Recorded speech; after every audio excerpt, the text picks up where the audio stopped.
Assalamualaikum warahmatullahi wabarakatuh. Day everyone. Masih di luar ya? Everybody's here? Can I start? Udah start. We just start. Okay.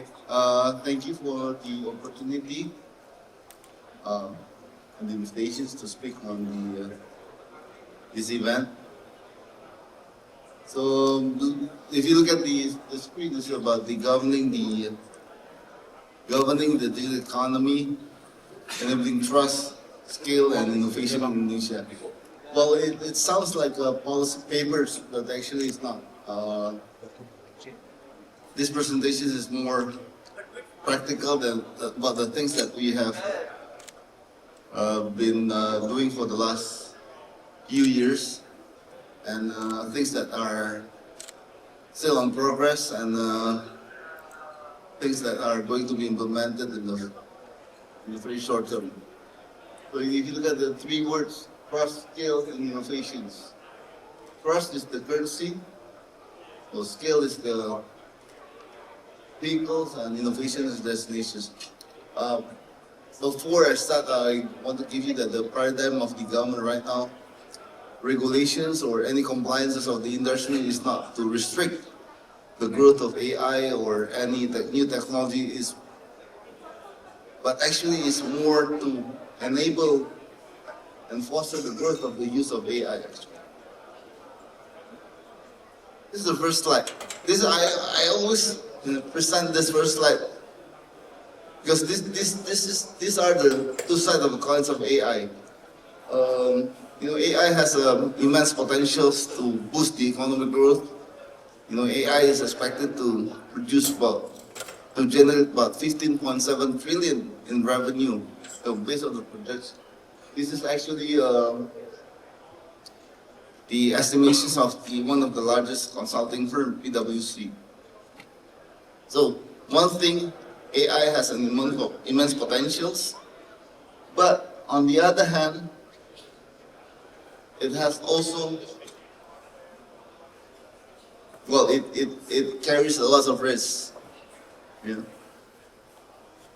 So Indonesia has a lot of potential to grow the use of AI and technology, but Indonesia is also going to be exposed with the risk of AI. If you look at a series of risks, a number of risks that are reported by the Global Risk Report 2026, this is based on the survey. But in Indonesia, the major risk, the number one is the adverse outcomes of the AI, widening the gap between the poor and the rich, and then cybersecurity, and the third one is the misinformations, or we call it the disinformations, hate speech, and framing, TFK. So this is, you need to put it in your mind. But Indonesia's approach says, vision of digital Indonesia 2045. Yeah. Strengthening digital industry at Indonesia is necessary to harness the potential of AI in driving economic and social transformation in line with the digital features of 2025. But without taking for granted about the risk that has to be mitigated. Slide number 3. Why Indonesia has to, we must get this right.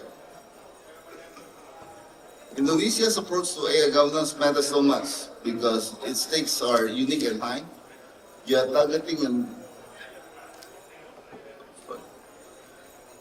8% growth. The president keeps saying that we need the 8% growth in order to escape from the middle trap income. So we have the demographic dividend that peaks between 2030 and 2035, with over 70% of our populations of productive age. We have one of the most digitally active young population in the world. AI diffusion in Indonesia will not allow be slow or gradual, it will be fast, and it's already happening. That means trust in AI is not an abstract value, it's a precondition for growth. In Indonesia, trust is earned when people see three concrete things.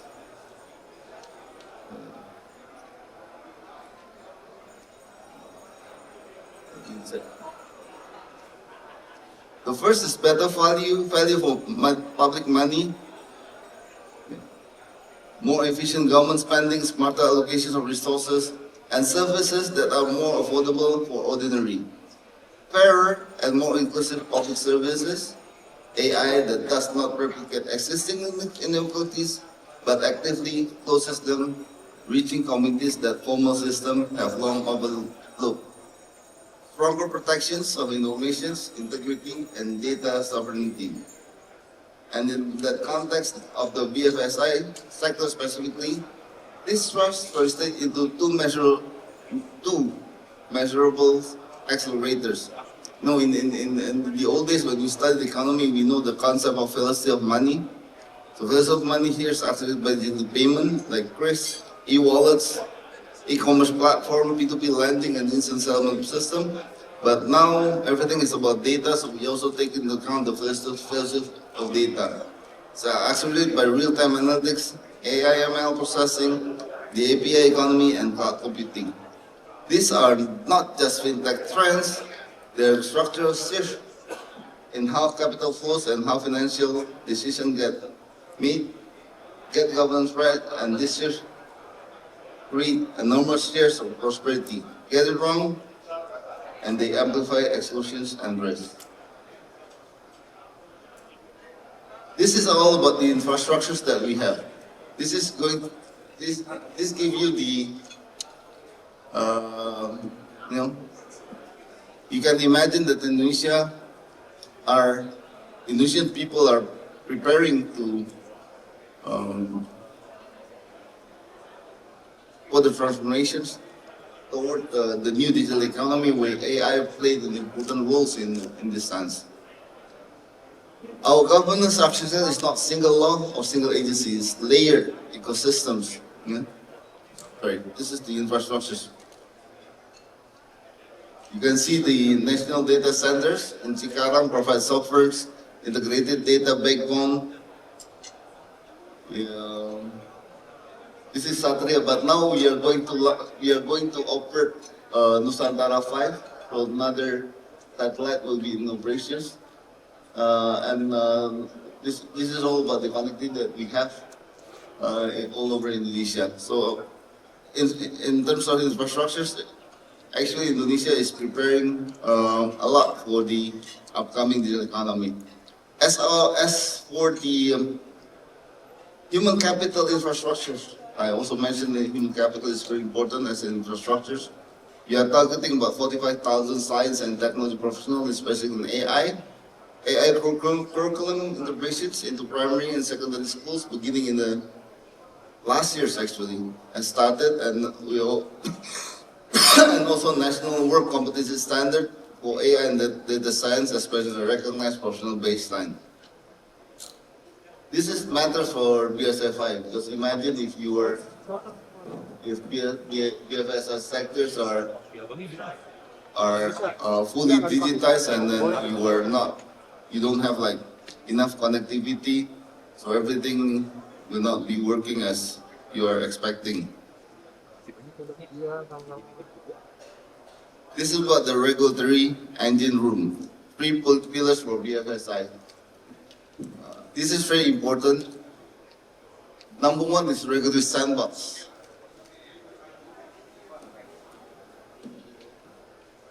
Regulatory sandbox. Second is data protection sovereignty. Number 3 is about cross-border data flows.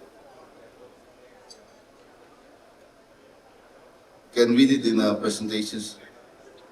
3 priorities to accelerate BFSI AI adoption. The number 1 is regulatory harmonizations. We have lots of regulations. OJIC, the Financial Sector Authority, has its own regulations. The central bank also, and also the Komdigi, we have to harmonize everything. And second, this is also part of the, that's why we have the regular sandbox committee.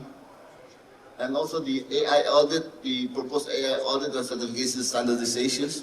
In the upcoming presidential act, well, it's supposed to be signed this month by the president. There will be a new task force, national task force of artificial intelligence. So there will be a new standards of this task force will do the standardizations of artificial intelligence and everything. And number three, but cross-border data facilitations. Financial fraud does not respect national borders, so we have to control this cross-border data facilitations. This is about the actually trust in AI diffusions. As I mentioned, the currency trust is the new currency. There are 4 pillars for accelerating trusted AI diffusion globally. Number 1 is shared trust infrastructure, building common frameworks of identity, verifications, and data standards that work across national boundaries. Number 2, cross-border regulatory sandboxes, as I mentioned earlier as well. Number 3, equitable access to AI infrastructures. And lastly, the capacity building and talent mobility. This is very important because governance without people who understand both technology and the policy is governance. Governance is only name, no actions. So this is the last one. But the horizons. Indonesia roadmap, you can see the horizon 1, aligning vision, trust, and readiness. Establishing shared global principle, assessing baseline capacity, building trust and governance foundations. And then the horizon 2, building capacity and reducing AI divide.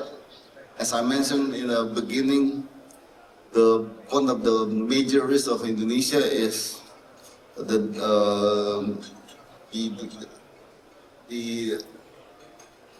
gap between the group of people and the institution. Digital capacity building, equitable access to AI infrastructures are very important, and that's why we need also public-private partnerships in the development. The third horizons, scaling and diffusions, embedding responsible AI practice and deepening regional and global collaborations. We have lots of collaborations. We have been speaking with lots of countries, including not only with the giant tech countries, but also we have also established global South communications for this purpose. Sustainability and global governance. We will continuously learning coordination and advance of the AR risk and inclusive standard setting across languages and contexts. So in this sense, Indonesia roles in the roadmap is not of a follower. We are positioning ourselves as a living lab of AI development. We are quite a diverse nation, a place where governance models are tested at a real scale, with real populations under real conditions. We are the bridge between global South nations that are navigating rapid AI adoptions and the global technology leaders who are building the tools. We are not merely adopters. We are co-developers for digital future. So this is the, I have been given like 15 minutes to speak. So I want to leave a thought from someone whose perspective on the intersection of trade and governance of technology I deeply respect. He is the Director General of WTO. I don't know how to pronounce his name, Ngozi Okonjo-Iweala. He once says that the digital economy is not an alternative economy. It is the economy. You govern it not by stopping the flow of data, but shaping the trust that allows the data to flow. That is, in essence, what Indonesia is doing. As I mentioned earlier, we are not trying to stop the flow of data or the growth of AI or the innovations. We are building the architectures of trust that allows all of it to flow safely, fairly, at the speed that our people and economy deserve. The BFS sectors is the ideal proofing ground for this approach. It is a sector most dependent on trust, most exposed to the consequences of getting governance wrong, and the most capable of demonstrating to our citizens, to our regional partners, and to the world what responsible AI adoption actually looks like in practice. Indonesia is ready for that role, and I look forward to building it together with every one of you in this room. Thank you very much.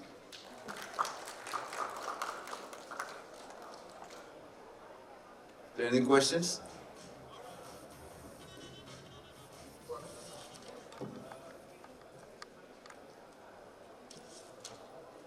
If there's no questions, I have to rush to the airport. Okay? Thank you again. Bye. Once again,